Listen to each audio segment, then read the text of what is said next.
Anto, fa caldo, è iniziata l'estate e noi ne approfittiamo per prenderci un po' di fresco e di ombra in giardino o sul terrazzo con un bel pergolato. Oggi vediamo come costruire un pergolato, vediamo un sacco di aspetti subito dopo la sigla.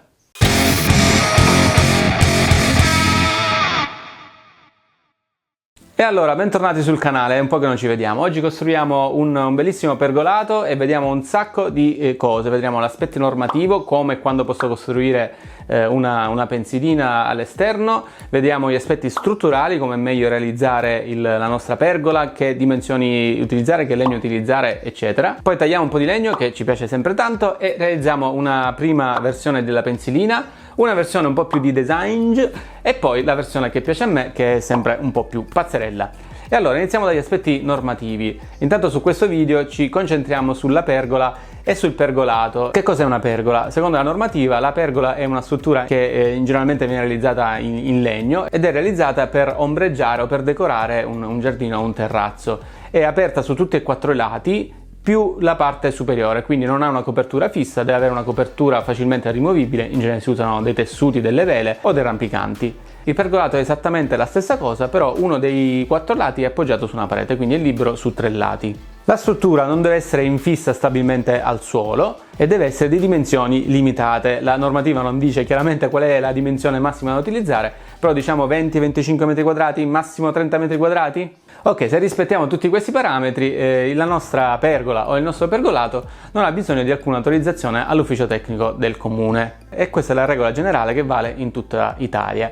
Cionondimeno vi consiglio vivamente di chiedere consiglio a un professionista locale, qualcuno che lavori nel vostro comune, che sia effettivamente un professionista abilitato, non laureato all'università della vita, ma qualcuno che faccia effettivamente queste cose, per due motivi. Il primo è che, sebbene vi abbia detto che questa sia una regola nazionale per l'edilizia libera, l'urbanistica è vincolata da tante altre leggi. Ci sono le regioni a statuto speciale, le province autonome, ma infine il regolamento edilizio è comunale, quindi queste regole potrebbero cambiare di comune in comune, quindi è meglio sempre rivolgersi a un professionista abilitato. Il secondo motivo è che in generale non dovreste fidarvi di qualcuno che vi dà consigli su argomenti con rilevanza anche penale, semplicemente perché l'ha detto su internet. E allora, per gli aspetti strutturali ci trasferiamo al computer.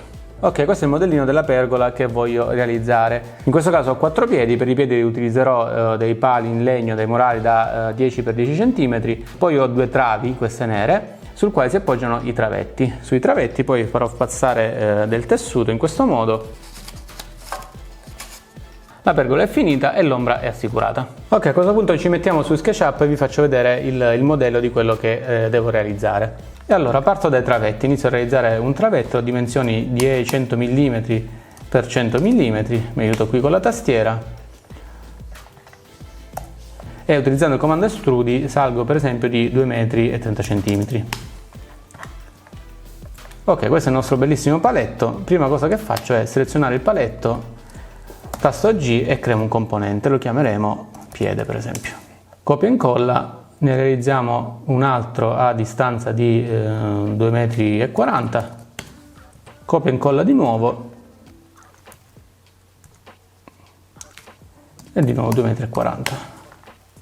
Ok, a questo punto andiamo a realizzare le travi principali. Per le travi principali utilizzo un rettangolo, per esempio da qua fino a qui e scendo per esempio di 15 cm, estrudo 10 cm e ho la trave. Anche qui realizzo un componente trave, copia e incolla, me lo incollo qui. Ultima cosa da fare è l'ultimo travetto, e questo sarà un 5x10, salgo di 10 cm, lo faccio diventare un componente. A questo punto me lo copio. Io per fare una copia premo il tasto M che sta per muovi e poi premo il tasto Alt che mi crea una copia. Vi dico quanto spostarmi, in questo caso 490 mm, e poi premo il tasto X5, quindi per 5, pam, e mi fa 5 copie di questo travetto. Ecco, la struttura è pronta. Ok, con questo tipo di strutture possiamo avere una serie di problemi. Il primo di tutti è che questa struttura con il vento si muoverà, oscillerà. Come vedete non è molto rigida né in questa direzione né in questa direzione. Nella pratica della progettazione sappiamo benissimo che non riusciremo mai a realizzare un nodo assolutamente rigido, e questo, pensate, succede anche quando si lavora con il cemento armato, figuratevi con il legno, e questo è il motivo per cui l'ho modellato, ho utilizzato proprio una cerniera per sottolineare il fatto che questo nodo qui non riusciremo mai a farlo rigido. E quindi come possiamo fare ad evitare che la struttura si accartocci con il vento? Utilizzando un barbatrucco, cioè andando a montare un piccolo paletto che irrigidisce il tutto, perché va a creare un triangolo che, come sappiamo, è indeformabile. Questo paletto qui si chiama appunto controvento, e come vedete adesso, sebbene ho una cerniera, e una cerniera, il paletto non si muove più. Quindi per irrigidire la struttura andiamo a creare i controventi su ogni angolo, quindi sia da questo lato qui che da questo lato qui. Ecco, a questo punto facciamo il controvento. Ci spostiamo per esempio di 50 cm e di 50 cm in questa direzione. Diciamo che lo vogliamo realizzare con il travetto sempre 10x5 cm, così ottimizziamo l'ordine di acquisto del legno.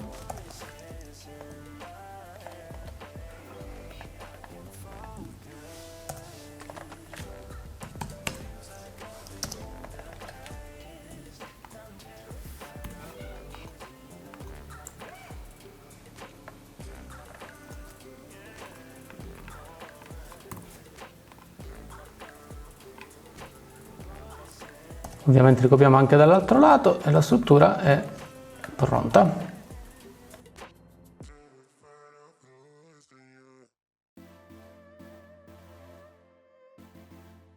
Ok, questo è quello che abbiamo visto finora al computer. L'unica differenza è che i travetti non sono appoggiati sulla trave ma sono innestati dietro. Per farli fuori tutta la stessa misura ho usato chiaramente una Demon Jig.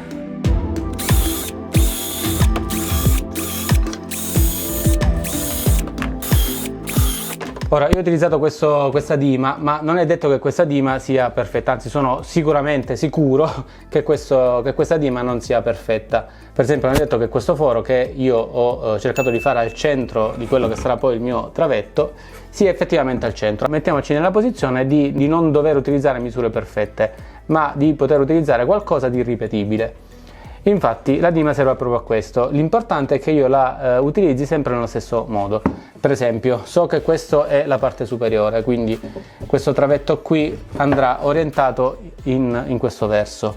Qui sotto andrà il paletto messo così, quindi so che questa sarà la parte inferiore, e quindi su questo paletto io dovrò montare la dima esattamente in questo modo. In questo modo sono sicuro che, anche se i fori non sono perfettamente centrati su questo, se io dovessi avere un errore qui, e sicuramente avrò un errore qui, sarà lo stesso errore che avrò qui, quindi i due fori combaceranno su questo. Ultima cosa da notare, tutti i bordi sono stati arrotondati, fresa da 9 mm per far passare il tessuto.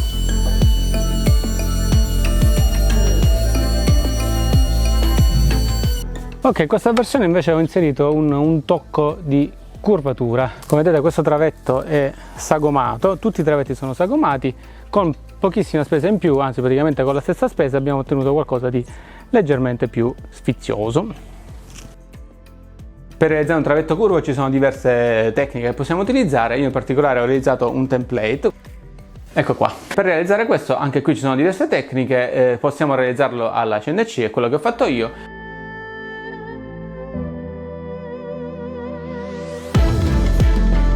Oppure semplicemente possiamo prendere una bandella di legno o un materiale comunque flessibile e poi possiamo utilizzare appunto questo template per tracciare il profilo del nostro travetto sul tavolone di legno.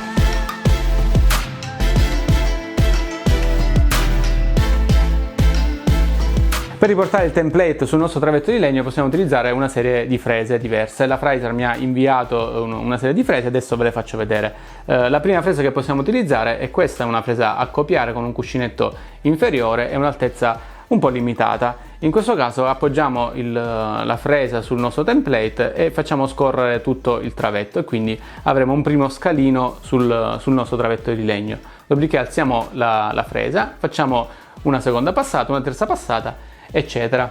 In alternativa ci sono delle frese un po' più cicciottine. Questa è una che ha un cuscinetto sia sopra che sotto, Chiaramente è un po' più flessibile perché ci consente di lavorare con un template inferiore o con un template posto sul lato superiore. Tra l'altro ha i denti che sono delle lame che sono cambiabili, quindi è una fresa che magari costa un po' di più ma ci rimane nel tempo perché cambiamo semplicemente i denti. In più ci consente di lavorare spessori molto importanti. La fresa che ho utilizzato in realtà è un'altra, che è una fresa veramente al bacio, sempre della Fraiser, e ha un cuscinetto superiore, quindi il template l'ho dovuto impostare sul lato superiore, e ha dei taglienti che sono elicoidali, in particolare elicoidali sia positivi che negativi, una cosa veramente favolosa. Vi faccio vedere. I was yours for the taking, guess I needed a home, but if I'm not mistaken, you were good on your own. And I know I was drunk enough, didn't know it would mess me up, yeah. Now I'm truly awakened up. Say you wanna talk again, but it's time I do this my way. I don't wanna be your friend, think we hit our expiration date. I want you to feel the weight, feel the hate that I felt when we came to an end.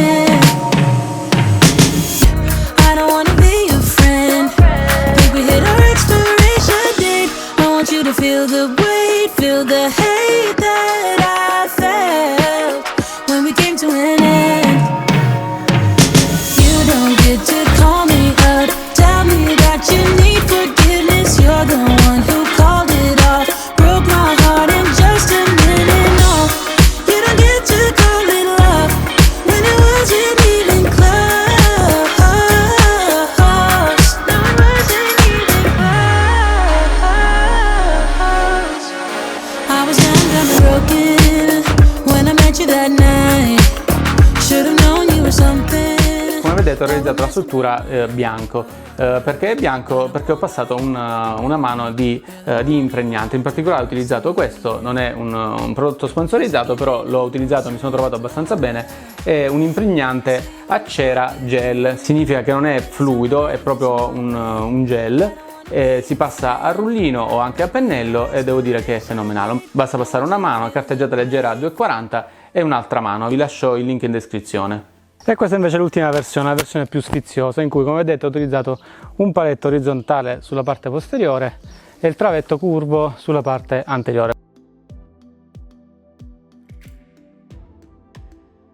Immaginate come viene carino se mettete due moduli insieme uno accanto all'altro, magari con due curve contrapposte.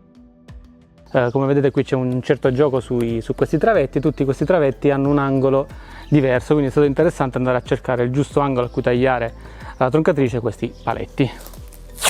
L'ultimo aspetto su cui mi voglio concentrare sono i costi di realizzazione di questo manufatto. La pergola che ho realizzato io è dimensioni 2,50 x 2,50, altezza 2,15 m, ho dei cognati molto alti. Per realizzare questo ho speso circa 300 euro di legno.